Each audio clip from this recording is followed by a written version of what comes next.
Okay, welcome back. Today we're going to draw Elon Musk. Very recognizable human being. Any front view, we start with a placeholder, which is sort of an egg with the pointy end down. And then we determine if the eyes are indeed in the middle, which is where we expect them to be, and if so, we draw a line across the middle. Now I'm guessing the top of his skull is about here, bottom of the chin is here, so I would say yes, his eyes are in the middle. And it's probably not a bad idea to do what I just did and to put a vertical line of vertical symmetry down the middle. His head is turned slightly to our left, which is going to be an extra challenge, but I couldn't find one that was exactly frontal. And you can tell by the ears, we can see a lot of this ear and we don't see as much of that ear. So just be aware of that. That's going to change things a little bit. Next thing we always do is measure the space between the eyes. And this is very typical. It's about an eye and a quarter. So we're going to put a little bit of extra space between the eyes. I'm sorry, I keep losing focus here. Focus lock, come on. And notice that on this side, we're going to divide this side in half. And on this side, we're going to end up with a little extra space here, because this space here to here is quite a bit bigger than this space, and that's where we're seeing the turn of the head. So, so this is about an eye width. This is about an eye and a half or 2 eyes width.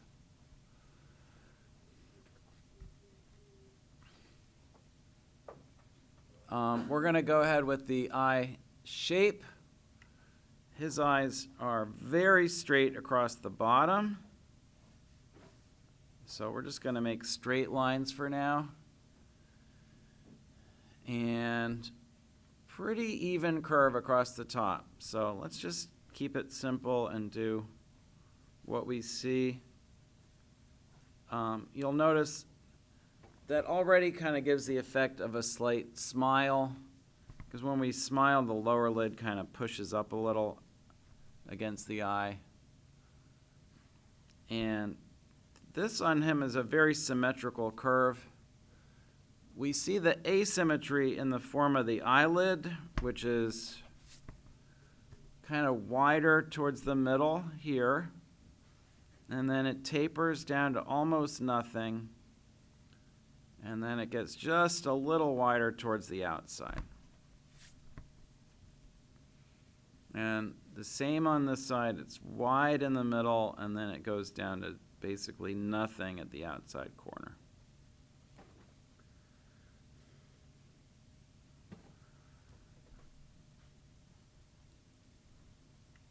Now, when you're drawing the shapes of the irises, what I like to do is to focus on the shapes of the whites of the eye. And you'll notice these shapes look like little shark teeth. And if you just draw the shape of the tooth and just copy it, then you're going to get the iris is going to appear as a round shape in the middle, and it's going to be pointed the right direction. It's easier to think of it this way than to just try to draw the iris and hope that it's in the right place. It's a lot easier just to copy the shapes of the white of the eye, and the iris kind of takes care of itself.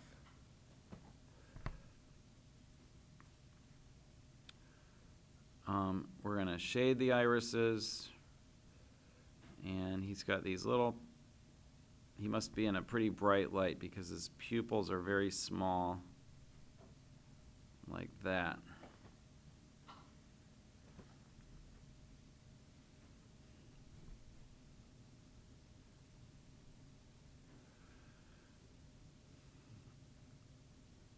Okay, so now we're getting into some interesting anomalies.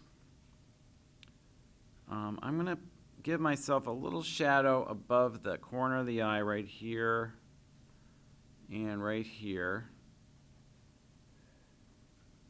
And I want you to notice something a little unusual is happening, which is that the bridge of his nose between the eye sockets is very wide, and then it gets a little narrower towards the middle.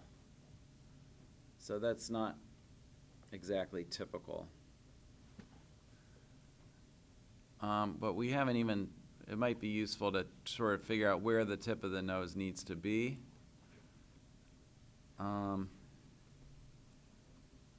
So we're going to go ahead and shade the eyebrows. I'm just using my first shading direction here because I'm just indicating where these darks are.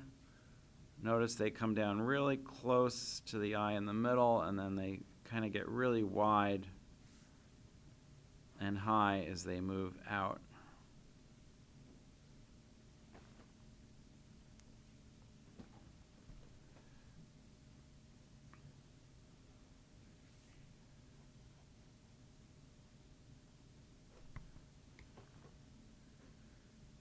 Now, we're trying to determine the length of the nose. Where do we expect it to be? We expect it, and this is all things that we're trying to memorize.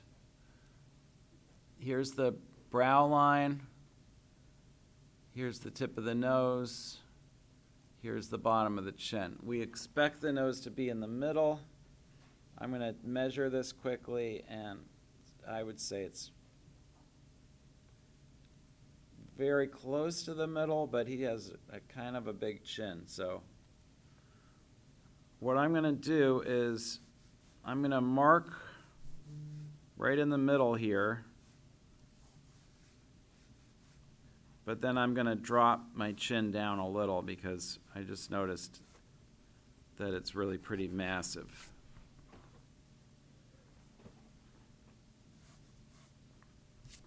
And every time because I already measured that the eyes are in the middle, because I drop the chin down, I'm going to raise the top of the head the same amount just to remind myself to keep the eyes in the middle.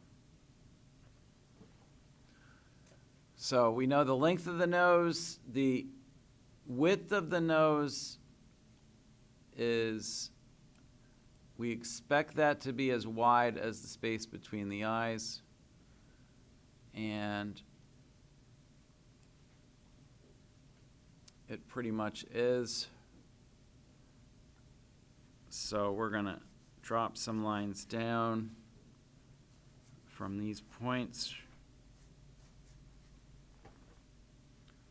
And that gives us the placement of the nose.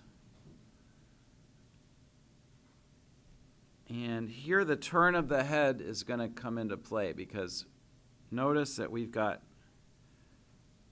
the shapes of the nostrils are different. The tip of the nose is sort of in the middle. And think of that as a letter V, but it's not completely symmetrical. You see that? That's where the turn of the head is coming in. So we're going to make this slope a little shallower and this slope a little steeper.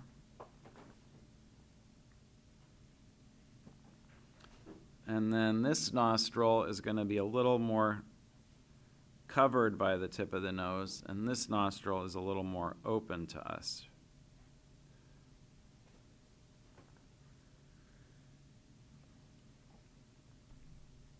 And then we're going to place the parentheses. Make sure the parentheses come all the way out to these vertical lines that we already indicated.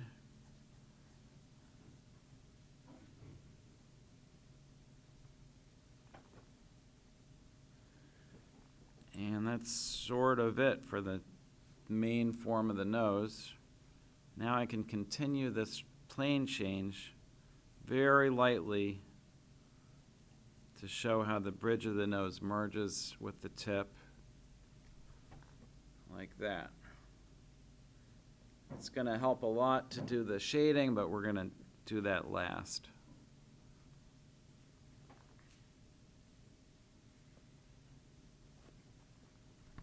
Now we're getting into his most distinctive feature, his mouth. I would say his mouth is 1/3 of the way down, which is where we expect it to be. So let's mark 1/3 of the way down. And he's a little bit of a double chin, so that's why this is where his actual chin is, but his face looks longer because we're going to be coming down here for his throat. And here's where his mouth is unusual. It's got a very small curve in the middle.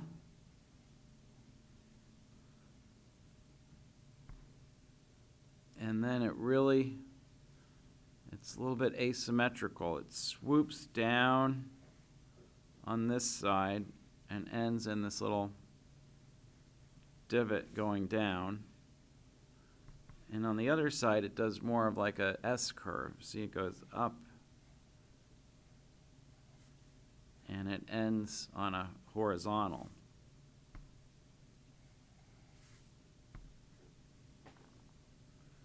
So his mouth, at least in this photograph, is not symmetrical at all. It's sort of twisted. And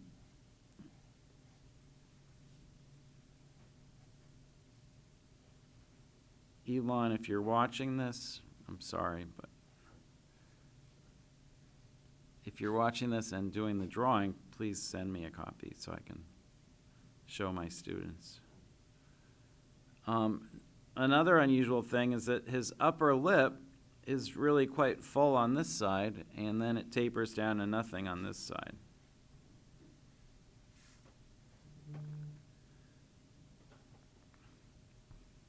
Beginners sometimes think that asymmetries just aren't really allowed, like everything on a human face has to be kind of symmetrical, and that really isn't the case. Asymmetries in the human face are a big part of how we read a likeness, so when you see them, you have to be sure to capture them. And because it's the upper lip and it's facing the ground, we're going to do some light shading.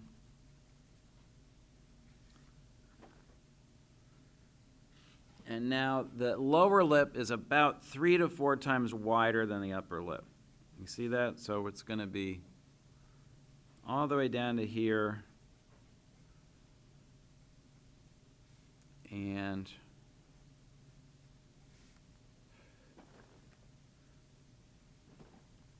it's really, really a full lower lip.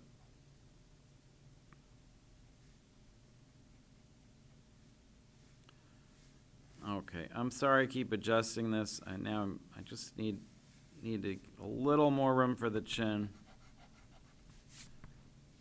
which is just me feeling that I'm kind of running out of space there.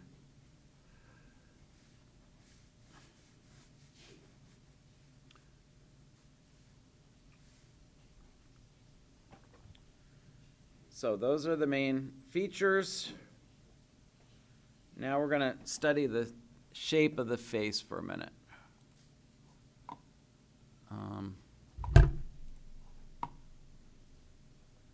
So notice we're really straight down this side with really hardly any bulge for the cheekbone, just a tiny bit.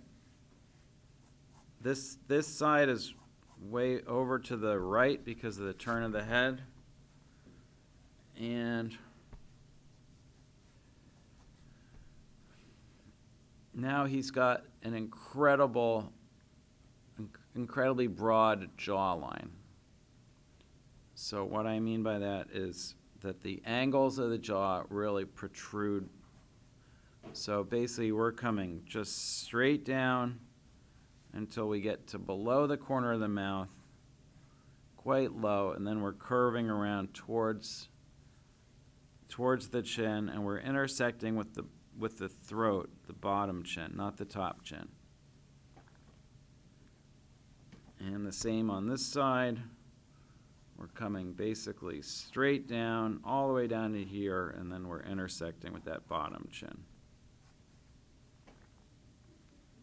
This gives his face a very kind of square look.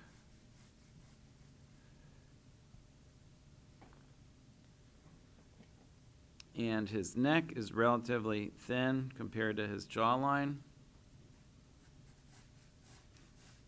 On most of you, when you do your self-portraits, you're going to notice that your neck's about as wide as your jawline, and on Elon, we have a big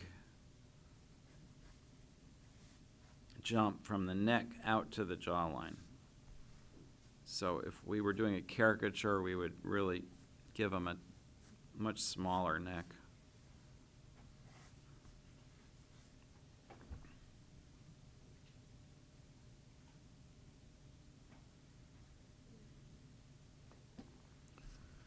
And we're going to be making some adjustments at the end, but let's just finish the face shape. I would describe him as having a very high forehead. So we're going to come all the way up to near the top of the skull.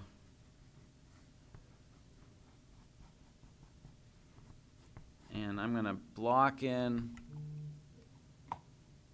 the shape of the head, shape of the hair. That's something that we've talked about before. So let me show you the shape I'm going to look for. It's going to be like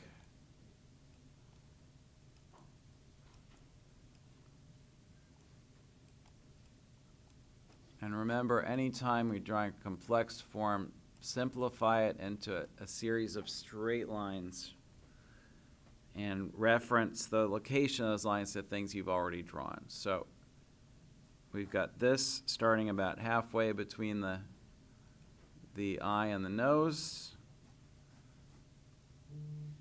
And then up here, we're going to shoot this way. And we're going to go this way.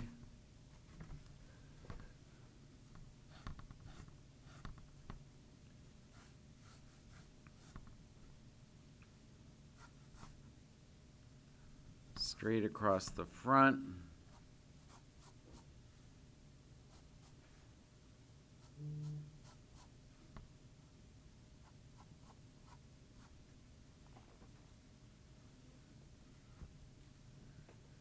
And the bottom of his ear is down below the bottom of his nose, down here. And the ear on this side is really barely visible, kind of like that.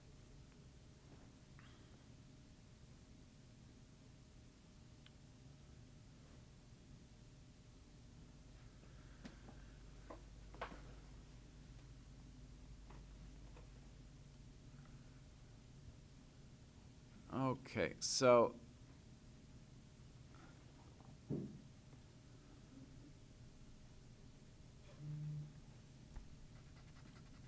the mouth in my drawing feels just a little too wide, so I'm going to move that in about 1/8 of an inch. And I feel like this side should be curling up a little more. You're going to make your own corrections that aren't going to be exactly like mine, although some of them might be. I feel like this ala comes up a little. And what I'm doing now is what you should be doing, and your corrections will be different. You want to look quickly back and forth between your drawing and the reference. And it's like that game that we used to play in the back of the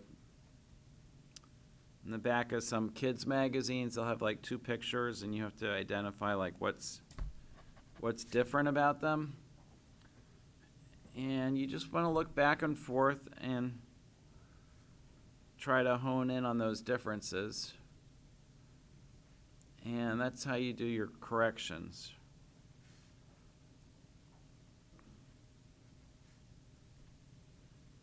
And the recognition system in your brain is going to tell you when the correction was a good one, because it's going to look a little more like the person that you would instantly recognize anywhere as Elon Musk. But again, that only works because this is a person with whom we are very familiar.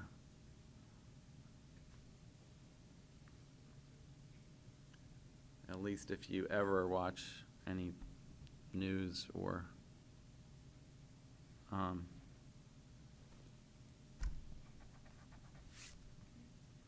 guess some people may not really know what he looks like, but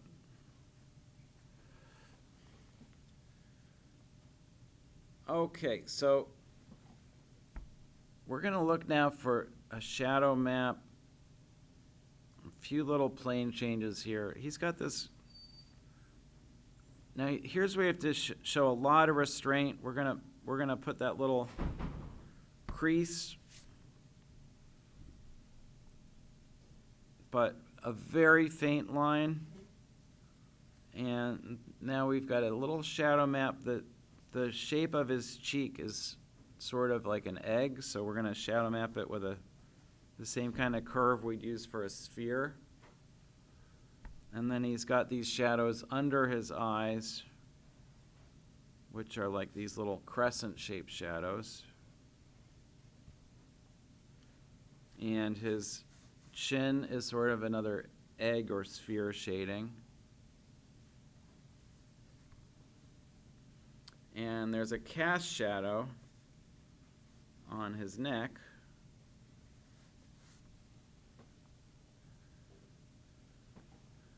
And the shadow that people always miss is this one, because the tip of the nose gets so much reflected light underneath, a lot of people don't even notice that it's in shadow, but it has to be because it's facing downward. So there's form shadow and then a cast shadow under here.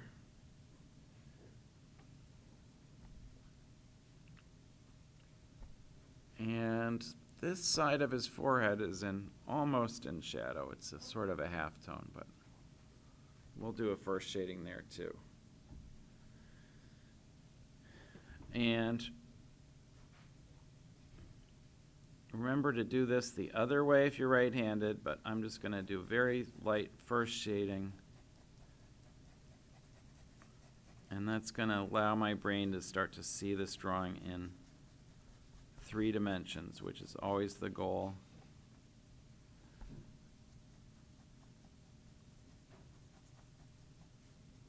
And you'll see the effect is like instantaneous. Like as soon as that shadow gets dropped in, now the whole drawing, you're reading the whole drawing in a completely different way. Put a little halftone underneath the cheek on this side. And to me, it's starting to look like Elon Musk. And he has dark hair, so we'll do a first shading on the hair. And this ear is in shadow, so I'm going to continue my first shading.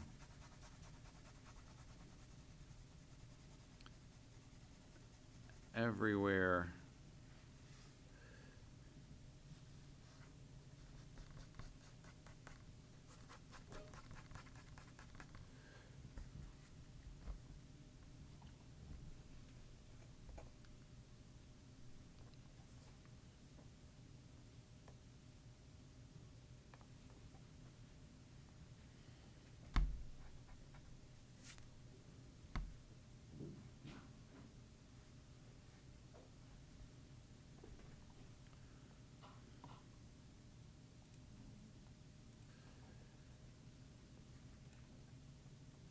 So the last steps in any drawing are the darker darks So I'm looking for these flame shapes of shadow inside the hair.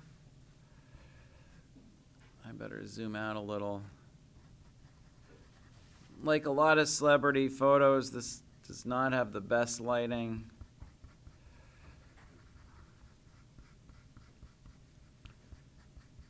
And I'm going to change my blocked in hair shape into a little more of a natural puffy hair shape.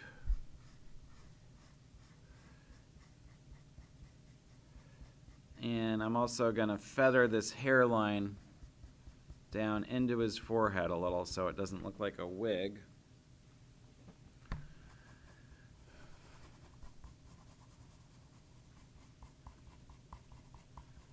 And the hair, it's important to remember that the hair, just like the skin, moves into shadow and gets darker.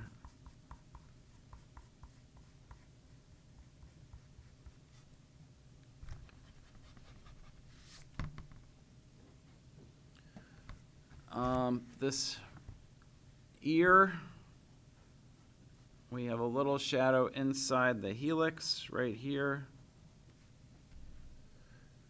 And a little bit under here.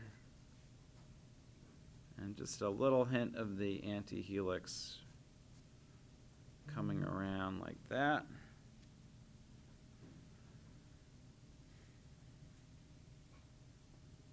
Now, one of the most rewarding parts of the drawing is going to be to get that strong reflected light that's under his chin. Why is it so strong? Because he's wearing this brilliant white collar and bow tie. A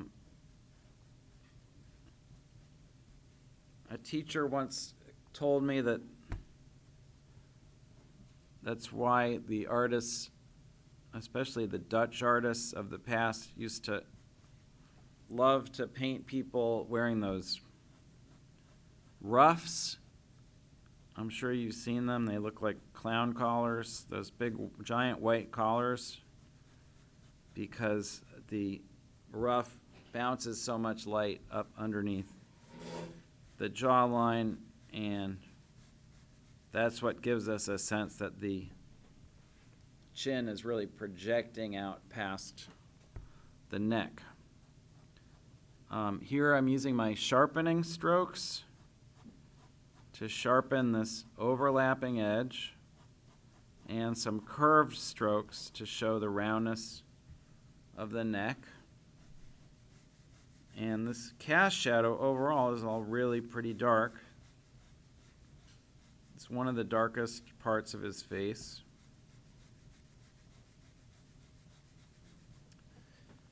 But the magic that happens here is you allow that reflected light to pop a little, and suddenly it looks like the chin is popping out past the neck. Now, the other place we look for those reflected lights, and this is not the highest quality photograph, as you can see, but we do a little bit of soft form shading on the tip of the nose and a little darkening under the tip of the nose, and that allows us to show the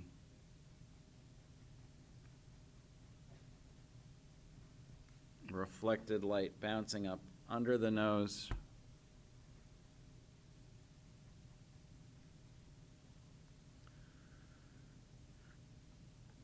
And I'm not really seeing any reflected light on the upper lip, because his upper lip looks like it's set back a little. It's not hanging down over his bottom lip. So I'm just going to do a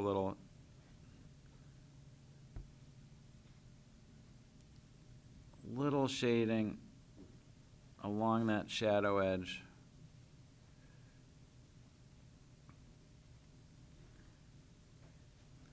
but there really isn't much to speak of.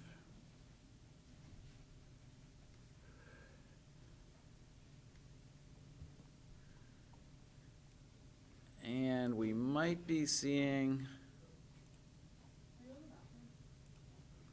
a little bit of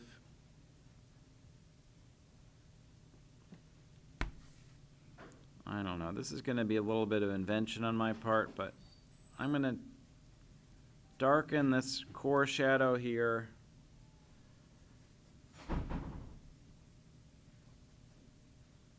And just show a hint of reflected light underneath the cheek.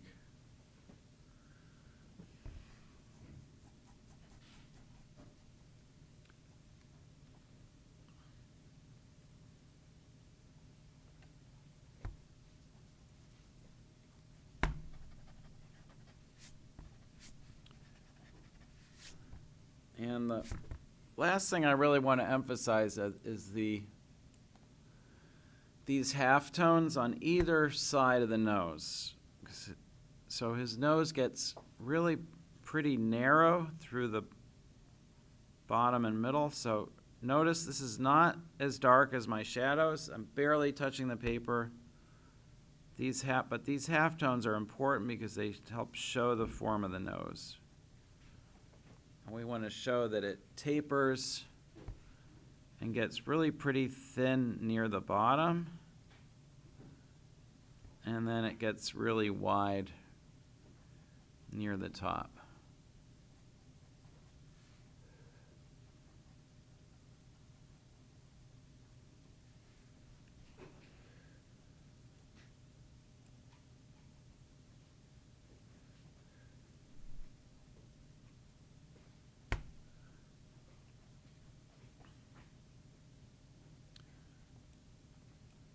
And he's got a little bit of crow's feet going on where these wrinkles kind of like go off to the side.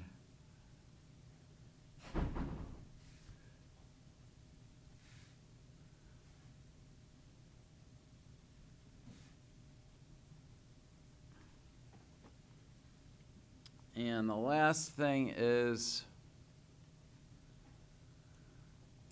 again, very poor quality photograph, but to make it look like the eyes are set back behind these eyelids, I can darken the top of the iris. The eyelid actually casts a shadow onto the iris. So the iris is not the same color all the way through. It's darker on the top and lighter on the bottom. And you see, if you look at my drawing, you compare the eye on the left to the one at the right. You see how this one looks unfinished? But look what happens when I just pop this shadow in under the lid, really dark, and darken the pupil a little. And that sort of sets that eye back where it belongs, behind the eyelid. I also need to shade the whites of the eyes a little. Not as dark as the iris, but most beginners don't want to touch the whites of the eyes because they think, you know, they're white, so why would you shade them? But you definitely, just like an egg, which obviously has a shadow side and a light side, the white of the eye is not just white. It has a shadow side and a light side, and you want to just differentiate those in your drawing.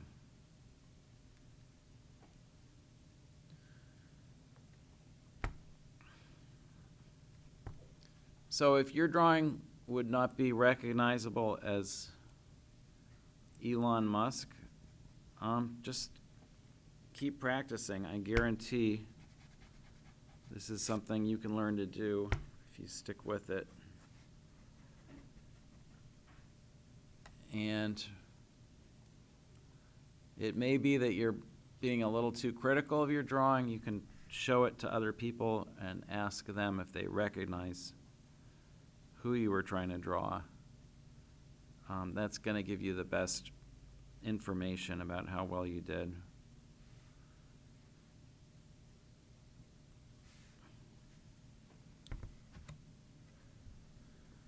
Okay, that'll do it. One more thing. His eyebrows are very bushy and dark, but they weirdly kind of fade out towards the outside. So I'm going to do a little more emphasis. And I forgot to do sort of the direction that the hair is growing. And I feel like that is more instantly a little more recognizable with that. He's got that strong downward movement of the eyebrows into these corners of the eyes.